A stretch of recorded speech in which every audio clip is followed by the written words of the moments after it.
शस्त्र पाजण आणि महाराष्ट्र धर्म राखण्यासाठी ती शहाजी राजांच्या संसारात नाक ओलांडती झाली. जिजाऊंच्या रूपात भोसल्यांच्या घरात राजलक्ष्मी आली, पण ती राजलक्ष्मी असंतुष्ट होती.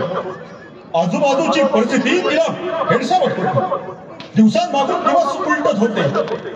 शहाजी राजे आणि जिजाऊंचा संसार बहरला आणि एके दिवशी सया सजण्याची कुजबूज सुरू झाली.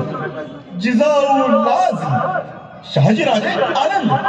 भोसल्यांच्या राजलक्ष्मीला शहाजी राजांच्या जिजाऊंना डोहाळे.